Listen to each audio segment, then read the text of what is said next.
Hello everyone, कैसे हैं आप सब। मैं कोमल अरविंद और आज बात करते हैं फियर के ऊपर कि फियर सच में पूरी तरह से इल्यूजन है या इसका होना ज़रूरी है।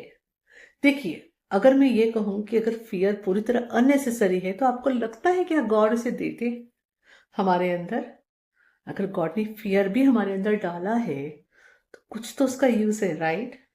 फियर बेसिकली हमारा सर्वाइवल इंस्टिंक्ट होता है, जिसकी वजह से अब हम कहें हमारे जो पूर्वज थे, जहां से हम निकले हैं, फॉर एग्जाम्पल हमारे आदि मानव जो थे वो सरवाइव कर पाए उस एनवायरमेंट में, जिस वजह से आज की जनरेशन मौजूद है।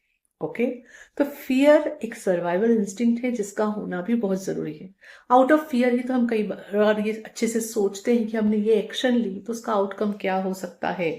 विजडम से उसे एनालाइज करते हैं और फिर सोच समझ के एक्शन लेते हैं, सोच समझ के डिसीजन लेते हैं। तो फियर पूरी तरह से अननेसेसरी नहीं होता है। ठीक ठीक है, ओके। ये कहीं ना कहीं जरूरी है, इसीलिए हमारे अंदर मौजूद है। पर यह पता करना कि जो फियर आ रहा है वाकई में वहां पे ऐसी कोई खतरनाक डेंजर चीज है या नहीं, यहाँ हमें पता चलती है हमारे अंदर के विजडम से जुड़कर, हमारे अंदर की गट फीलिंग से जुड़कर।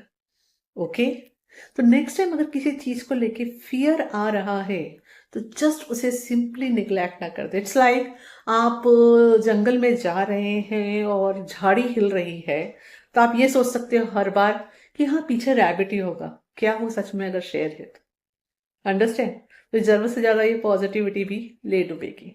और हर बार आप ये सोचे कि हर पीछे कहीं शेर ही है क्या, तो आप आगे मूव नहीं कर पाओगे। समझ पा रहे हो? तो यहाँ समझ पाना कि सच क्या है, वाकई में झाड़ी के पीछे शेर है या रैबिट।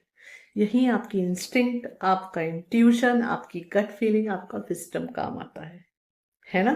तो यहाँ पे बेहतर क्या होगा, अगर आप जंगल में जा रहे हैं तो अपने प्रोटेक्शन के लिए कोई तो टूल्स लेके जाएं कि अगर रैबिट आया तो फाइन, लेकिन अगर शेर आया तो भी आप सरवाइव कर सके।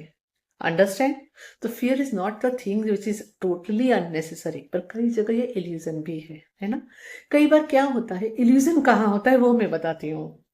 होता यह है कि जब पास्ट में आपको बहुत सारे, अगर कुछ किसी एक्शन के ऊपर आपको नेगेटिव एक्सपीरियंसेस हुए हों, तो वहां जो एक फोबिया क्रिएट होता है, फियर क्रिएट होता है, वह इल्यूजन होता है। क्योंकि वहां आप एक बिलीफ सिस्टम बना लेते हो कि अगर आप ऐसा करोगे तो आपके साथ ऐसा ही होना है, इसलिए आपको डर लगता है वह एक्शन लेने से ही। फॉर एग्जाम्पल, हो सकता है पास्ट में आपने किसी से बात की हो। ओके, बहुत अच्छा एग्जाम्पल याद आया।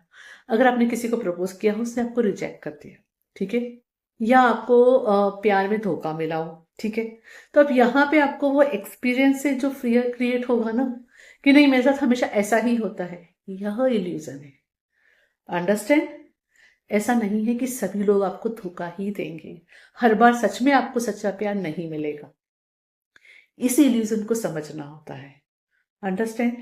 ओके, कि यहाँ जो डर आ रहा है वह इल्यूजन है, यह सच नहीं है। तो यहाँ आप ये अगर समझ पाते हैं तो फिर आपको मालूम होता है कब डर लग रहा है, तो उसका उसके पीछे क्या विजडम की लेयर छुपी है और कैसे आगे बढ़ना है। अब इसकी बात करें तो इस सिचुएशन में भी आपको डर इसलिए लग रहा है क्योंकि आपको ये लगता है कि आपको ये सेम एक्सपीरियंस वापस आएगा।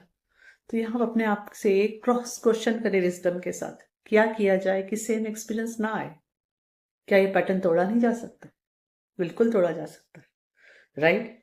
तो उसके लिए आपको करना क्या होगा, आपको यह सीखना होगा कि कब रेड फ्लैग्स आ रहे हैं उनको पहचान सको, कब सामने वाला इंसान आपको वाकई में ग्रीन फ्लैग दे रहा है, वाकई में यहाँ पे रियलिटी है या कहीं आपको लिमरेंस करने की हैबिट है ना।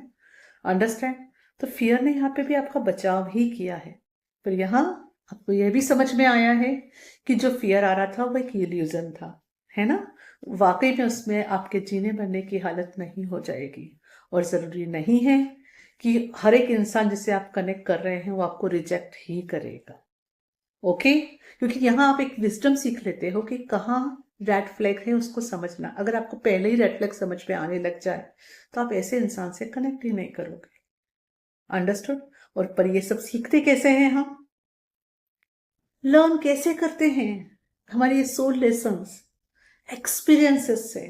तो जस्ट बिकॉज आपको कुछ बैड एक्सपीरियंसेस हुए हैं वो आपका सच नहीं बन गया, वो आपका एक लर्निंग का एक रास्ता था जिसके थ्रू आप चले और जिसको आप ब्रेक भी कर सकते हो और आगे भी बढ़ सकते हो। ओके, तो फियर को एक टूल की तरह लेके अगर इस्तेमाल करेंगे ना, तो फिर आप फियर के अंदर की भी पॉजिटिविटी को देख पाएंगे। आप समझ पाएंगे कब आपको फियर के अकॉर्डिंग वाकई में उससे डर कर पीछे हटना है और कब उसे इल्यूजन समझ के काट के आगे बढ़ना है। ओके, सो ये छोटी सी इंफॉर्मेशन, क्योंकि अगर आप सच में पूरी तरह से फियर निकाल के अपने अंदर से बाहर फेंक देंगे ना, तो आप ऐसी ऐसी चीजें करेंगे जिससे वाकई में आपको लाइफ को थ्रेट होगा, आपकी जिंदगी में कई सारी चीजें मुश्किलों से भर जाएंगी। फॉर एग्जाम्पल, किसी इंसान को डर लगता है 10th फ्लोर पे जाके नीचे कूदने से, अगर उसमें डर हटा दिया जाए तो क्या करेगा, सोचिए आप। अंडरस्टैंड? सो फियर का एक हद तक हमारे अंदर होना बहुत ज्यादा जरूरी भी है। ओके, और गॉड ने आपको बहुत ब्यूटीफुल चीज दी है, ब्रेन, उसको अपना बेस्ट फ्रेंड बनाए तो आपको अच्छे से पता चलता रहेगा कि कहाँ फियर से बाहर निकल कर काम करना है और कहाँ उस फियर को, की इंस्टिंक्ट को समझते हुए रुकना है। Thank you. हरिओम तत्सत।